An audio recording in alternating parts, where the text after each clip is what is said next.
얻으신 줄 알고 받들겠습니다. 이스라엘 사람들아, 이 말을 들으라. 너희도 아는 바와 같이 하나님께서 나라셋 예수로 큰 권능과 기사와 표적을 너희 가운데서 베푸사 너희 앞에서 그를 증언하셨느니라.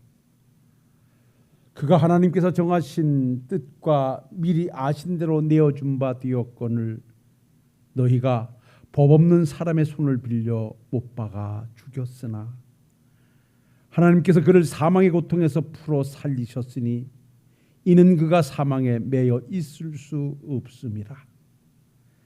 다윗이 그를 가리켜 이르되 내가 항상 내 앞에 계신 주를 비웠으며 나로 요동하지 않게 하기 위하여 그가 내 우편에 계시도다. 그러므로 내 마음이 기뻐하고 내 혀도 즐거워하였으며 육체도 희망에 거하리니 이는 내 영혼을 음부에 버리지 아니하시며 주의 거룩한 자로 썩음을 당하지 않게 하실 것이미로다.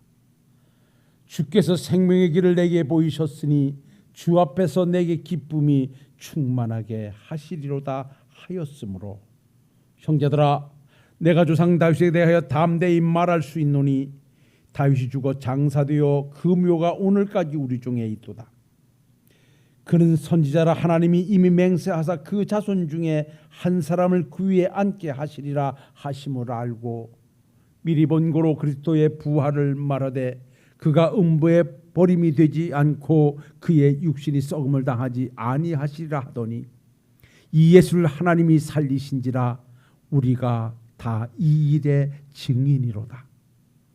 하나님이 오른손으로 예수를 높이심에 그가 약속하신 성령을 아버지께 받아서 너희가 보고 듣는 이것을 부어주셨느니라.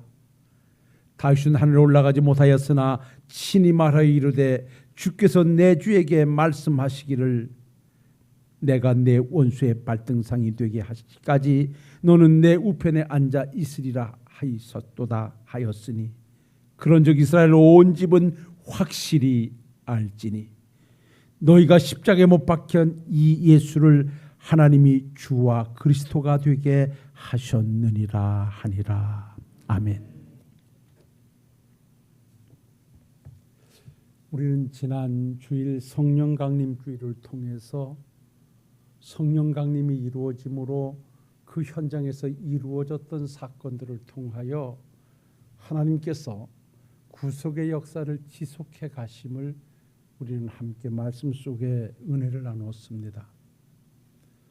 구속의 역사를 이루시고 가시는 우리 주님께서 제자들을 향하여 너희들은 기다려 내가 너희에게 약속한 보혜사 성령을 기다리라 말씀하셨고 제자들과 성도들은 그 말씀을 따라 그 성령을 기다리며 기도하던 현장에 오순절 성령 강림은 강하게 임하였고 그래서 모인 무리에게 성령이 임하게 되니 그들이 입을 열어 각종 방언으로 말하기를 시작하는데 그 현장이 놀라운 기적의 현장이었습니다. 그들은 모두 하나님이 주시는 말씀을 따라 말하기를 시작했는데 그 지역의 각 나라 사람들이 모여서 그 소리를 듣다가 모두가 감동하는 것이 저 사람들은 학문이 없는 갈릴리 사람들인데 어찌하여 저들이 우리나라 말로 지금 놀라운 일을 말하고 있는가라고 모두가 다 감동을 합니다. 그러니까 모여서 성령을 충만히 받았던 이 제자들을 비롯한 성도들은 모두가 성령이 말하게 하심을 따라 말하는데 그 말은 곧 하나님의 복음을 전하는 말이었고 그 말을 듣는 사람들은 어느 지역에서 왔든 다 자기 나라 말로 듣는 기적의 현장이 만들어지고 있었습니다. 그래서 제가 여러분들에게 말씀드렸던 대로 인간이 교만하여 하나님 앞에까지 닿으려고 바벨탑을 쌓다가 하나 됐던 언어를 하나님께서 흩어져 버리셨다가 이제 복음을 전하시기 위해서 언어를 통일하시고 그 현장이 복음을 전하는 출발점으로 삼으셨던 것입니다. 이렇게 성령 충만받은 제자들이 성령이 말하게 하심을 따라 방언을 하자 그 소리를 듣는 사람들에게는 두 가지 현상이 일어나고 있었는데 그 하나는 이게 어찌 된 일이냐라고 놀라면서 하나님의 구속의 은총 앞에 그들은 감동하여 어찌할 줄을 모르는 은혜를 받은 사람들이 있었는가 하면, 또 한쪽의 무리들은 저것이 무슨 짓이냐, 저거는 새술에 취하지 않고는, 술에 취하지 않고는 저렇게 말할 수 없다라고 술에 취한 자들이라고 그들을 조롱하기도 했습니다. 오늘 그 소리를 들었던 베드로가 그들을 향하여 일어나서 사도행전 2장 14절에 이렇게 말합니다. 베드로가 11사도와 함께 서서 소리 높여 이르되 유대인들과 예루살렘에 사는 모든 사람들아, 이 일을 너희로 알게 할 것이니 내 말에 귀를 기울이라. 너희들이 지금 성령의 말하게 하심을 따라 지금 너희들이 듣는 이 놀라운 말씀을 듣고 너희들은 세술에 취했다라고 말하고 있는데 그것이 아니다. 내가 이 일에 대하여 확실하게 너희에게 알릴 것이니 내가 지금 전하는 복음을 듣거라 라고 하고 시작한 것이 오늘 본문의 말씀입니다.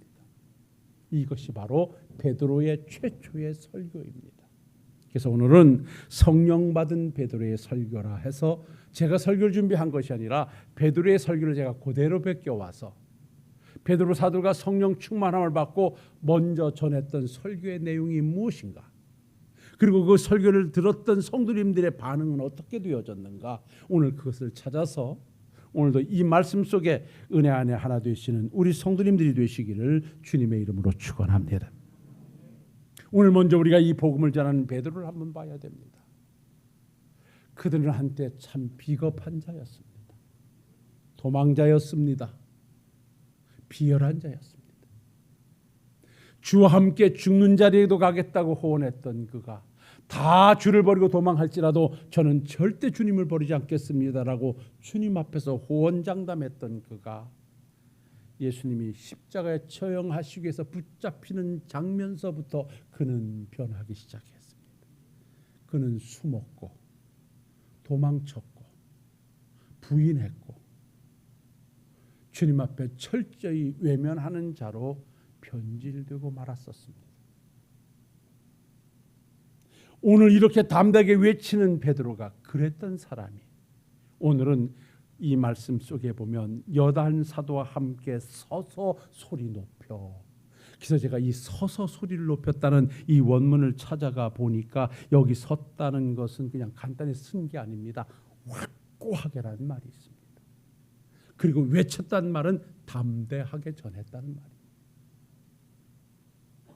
이가 비겁하게 숨었고 부인했고 제자의 모습이라고는 찾아볼 수 없던 그가 하루아침에 변해서 죽음도 두려워하지 않고 담대하게 확실하게 지금 복음을 외치고 있다고 하는 것입니다. 왜 그렇습니까? 어떻게 하루아침에 베드로가 이렇게 변할 수 있었습니까? 그건 다른 데 있지 않습니다. 부활의 주님을 만나고 주님께서 약속하신 성령을 충만히 받았기 때문입니다. 오늘 여기서 우리 사랑하는 성도님께서 저와 함께 받을 은혜가 있습니다. 오늘 우리가 삶이 두렵습니까? 앞이 불확실합니까? 자꾸만 염려가 쌓이고 자꾸만 걱정이 쌓이고 자꾸만 두려움에 매이게 됩니까? 다른 데 원인이 있지 않습니다. 우리가 성령의 지배하에 들어가야 됩니다.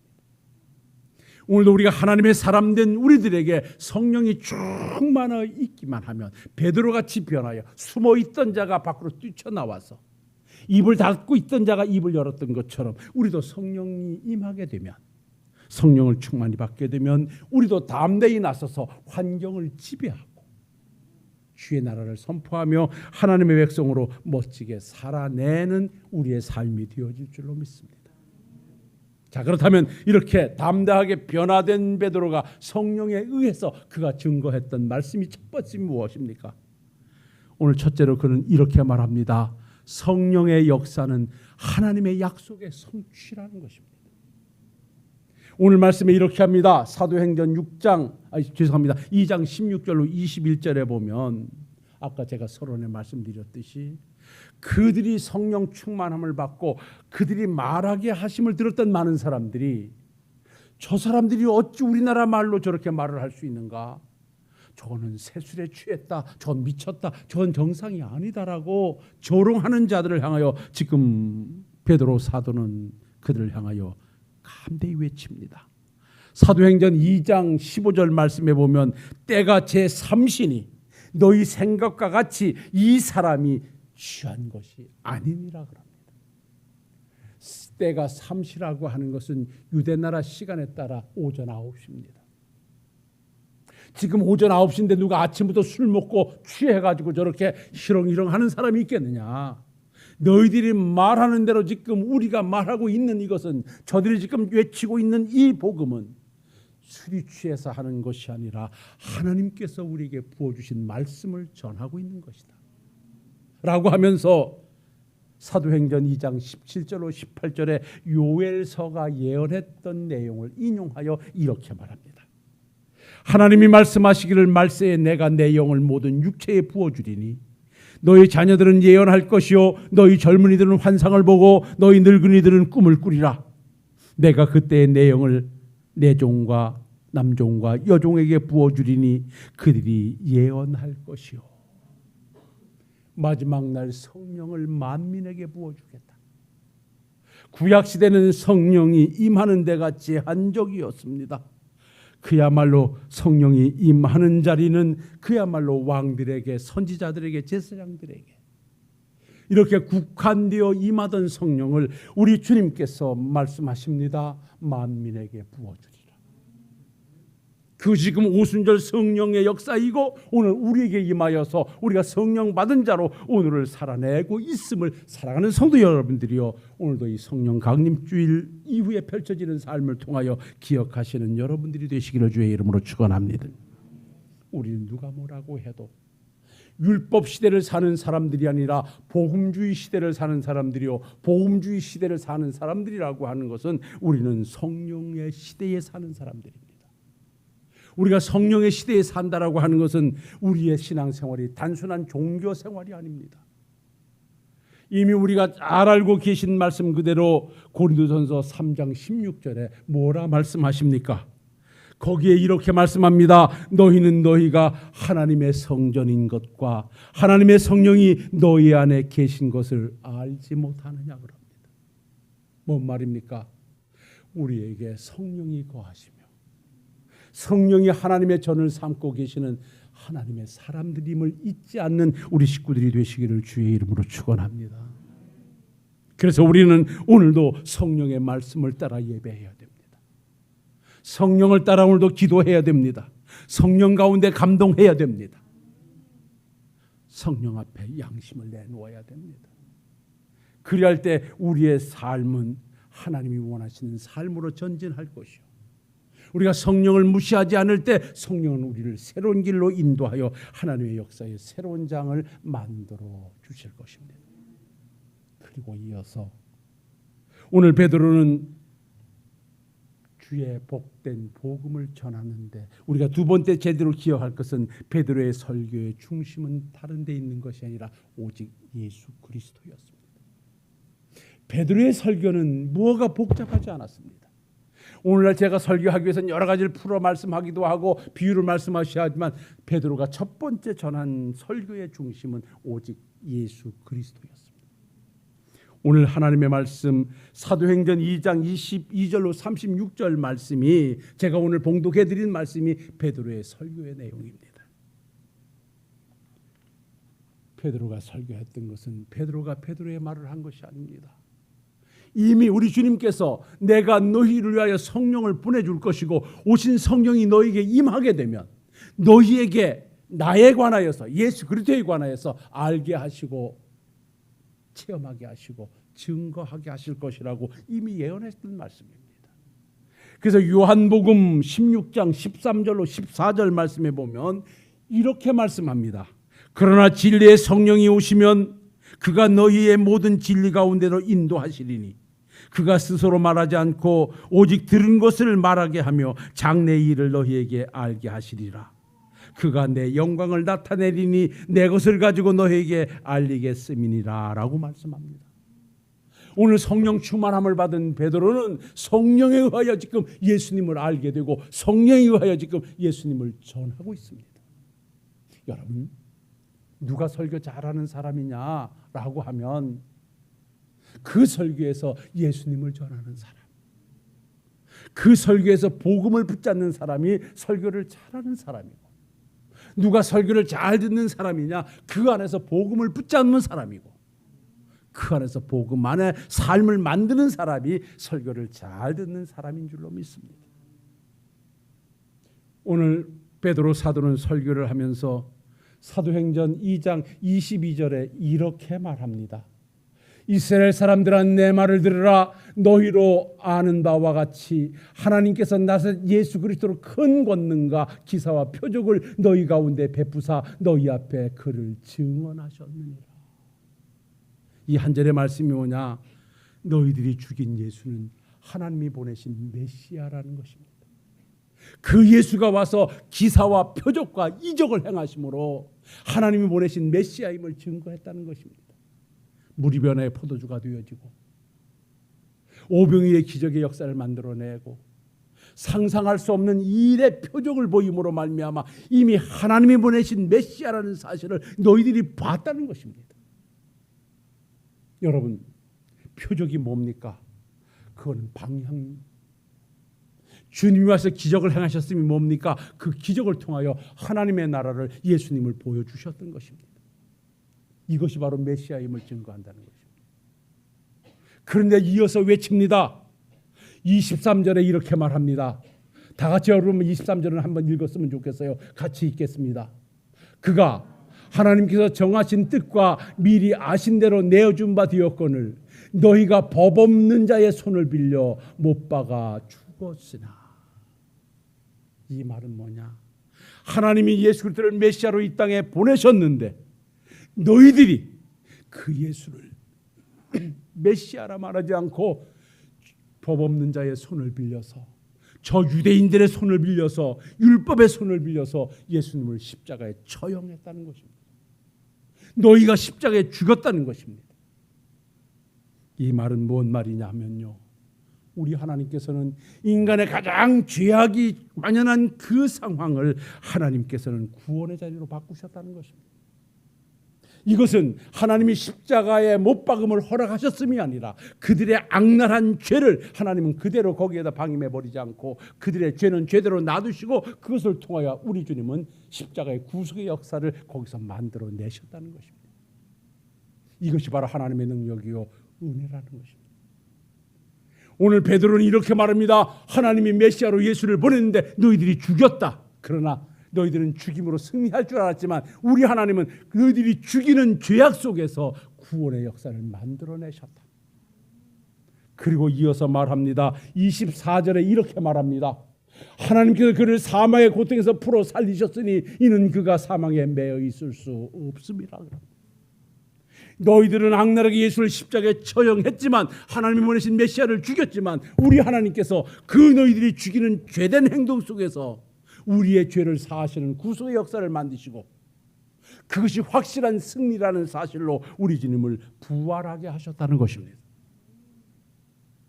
그래서 예수님의 십자가의 죽으심은 우리의 죄악을 사하기 위함이요 예수님이 부활하심은 우리를 의롭다 선언하시기 위함이었다는 것입니다. 그리고 마지막에 아름다운 말로 모든 마무리를 합니다. 여러분 36절을 함께 가서 읽도록 하겠습니다. 그런즉 이스라엘 온 집은 확실히 알지니 너희가 십자가에 못 박힌 이 예수를 하나님이 주와 그리스도가 되게 하셨느니라. 할렐루야. 이것이 복음입니다. 베드로의 설교가 다른 데 있지 않습니다. 하나님이 예수를 메시아로 보냈다. 그래서 오신 메시아가 내가 메시아라는 사실을 알리기 위해서 표적과 기사를 그렇게 행했다. 그런데 너희들은 그것을 믿지 못하고 예수를 법 없는 율법에 묶어서 처참하게 죽였다. 그런데 하나님은 거기에서 놔두지 않고 너희들이 악랄한 죄악 속에서 하나님이 보내신 그 뜻을 이루시기 위해서 그 십자가의 죽음 앞에서 우리의 속죄를 만들어내셨고 우리에게 살 길을 열어주셔서 그 너희들의 악랄한 십자가의 죽임 속에 하나님의 뜻을 펼치셔서 구원의 역사를 만드시고 그걸 확증해 보이시기 위해서 죽음으로 놔두지 않고 우리 주님을 3일 만에 살려내셨다. 그리고 그 예수가 우리의 주와 그리스도가 되셨다는 것입니다. 이것이 바로 복음이요, 이것이 베드로의 설교요, 이것이 바로 오늘날 우리가 받아들여야 할 복음인 줄로 믿습니다. 사랑하는 성도 여러분이요, 예수를 하나님께서 우리의 구세주로 이 땅에 보내셨습니다. 근데 우리는 예수님을 다 거부했던 자들입니다. 우리가 십자가에 못 박지는 않았지만 예수는 나와 상관이 없다고 외쳤던 자들입니다. 그러나 우리 주님께서는 우리를 성령으로 그 안으로 불러주셔서 예수를 주로 고백케 하시고 오늘도 하나님의 백성으로 살게 하시는 이 은혜 앞에 다시 한번 감사를 적으로 고백하시는 우리 성도님들이 되시기를 주의 이름으로 축원합니다. 그런데 여러분, 이렇게 베드로의 외침에 설교를 드리고 나니까 거기서 말씀을 듣던 사람들이 마음이 다 찔렸습니다. 오늘 말씀을 보십시오. 사도행전 2장 37절 같이 읽어보겠습니다. 그들이 이 말을 듣고 마음에 찔려 베드로와 다른 사도에게 물어 이르되 형제들아 우리가 어찌할꼬 하거늘. 여러분들이요, 베드로의 설교를 들은 사람들이 마음에 찔려서 우리가 어떻게 해야 할꼬. 오늘 이 시간에 하나님의 말씀을 듣는 여러분들이요, 시간마다 하나님의 말씀을 받아들이시는 사랑하는 성도 여러분들이요, 여러분들도 주가 전한 복음 앞에 마음이 찔리셔야 할 줄로 믿습니다. 그 말씀이 내 말씀이 되어야 할 줄로 믿습니다. 오늘 베드로가 전한 이 말씀을 듣고 거기 모였던 사람들이 마음이 찔렸다는 것은 그 말씀을 내 말로 받아들였다는 것입니다. 우리가 예수를 못 박았구나, 우리가 예수를 거부했구나, 우리가 메시아를 저주했구나, 이들은 마음에 찔리기 시작했습니다. 사랑하는 성도 여러분, 설교를 들을 때 때로는 불편합니다. 마음이 상할 수도 있습니다. 그러나 그것은 여러분들이요, 하나님의 은혜의 자리로 부르시는 하나님의 축복의 자리인 줄로 믿습니다. 말씀을 들으실 때 찔리셔야 됩니다. 설교를 들으실 때마다 하나님, 내가 잘못 살았습니다, 내가 부족했습니다, 하나님 이렇게 살아야 되겠습니다 라는 새로운 다짐이 만들어지고 찔림이 만들어지는 이 베드로의 설교를 듣고 나타났던 현상이 우리 교회에도 앞으로 계속 일어나시기를 주의 이름으로 축원합니다. 그런데 이 베드로의 설교를 듣고 찔리는 것으로 끝나지 않았습니다. 이들이 우리가 어떻게 해야 되겠습니까? 라고 말할 때 베드로는 그들을 향하여 이렇게 외칩니다. 오늘 38절 함께 읽고 말씀을 정리하겠습니다. 같이 읽겠습니다. 38절입니다. 베드로가 이르되 너희가 회개하여 각각 예수 그리스도 이름으로 세례를 받고 죄사함을 받으라. 그리하면 성령 선물을 받으리니. 할렐루야. 주께로 돌아오라는 것입니다. 여기 오늘 말씀을 하죠. 회개하여 그럽니다. 회개가 뭡니까? 메타노에오, 방향을 바꾸는 것입니다. 너희 정말 말씀을 듣고 가슴에 찔렸느냐? 그렇다면 하나님께로 돌아와라. 왜 찔렸냐? 하나님을 거부했기 때문에. 그러면 하나님을 믿어라. 그리고 세례를 받으라. 하나님의 백성임을 고백하라. 그러면 하나님께서 성령을 선물로 주실 것이다. 말씀 정리하겠습니다. 사랑하는 성도 여러분, 베드로의 설교는 다른 데 있지 않았습니다. 베드로가 전하는 것은 성령의 은혜로 전하는 것이었고, 베드로가 전한 복음 바로 예수가 구세주였다는 것입니다. 그 설교를 들었던 많은 사람들은 마음이 찔렸습니다. 내가 하나님의 백성으로 살지 못했구나, 하나님을 거부했구나, 하나님의 백성대로 살지 못했다는 그 찔림이 그들을 아프게 했습니다. 아파서 머물러지 않았습니다. 베드로는 그들을 향하여 너희들이 정말 찔렸다면, 아프다면 거기서 잘못을 고백하고 하나님께로 돌아와라. 초대교회 성도는 그 복음을 듣고 우리가 어찌할꼬 회개하며 돌아와 하루에 3,000명, 5,000명씩 회개하고 예루살렘 교회는 부흥의 역사를 가져왔습니다. 사랑하는 성도 여러분들이요, 오늘도 성령은 여러분들에게 복음을 통하여 예수가 주됨을 말씀하고 있습니다. 그리고 여러분들이 하나님의 백성으로 살아내실 것을 말씀하고 있습니다. 이종의 말로 받지 마시고 성령께서 여러분들에게 주시는 말씀으로 받아 마음이 찔리시기를 주의 이름으로 축원합니다. 그리고 다 그 말씀 앞에 하나 되어 주께 돌아와 하나님을 찬양하고 하나님의 백성의 아름다운 모습을 갖춰가시는 우리 신월통교회 성도님들이 되시기를 주님의 이름으로 축원합니다.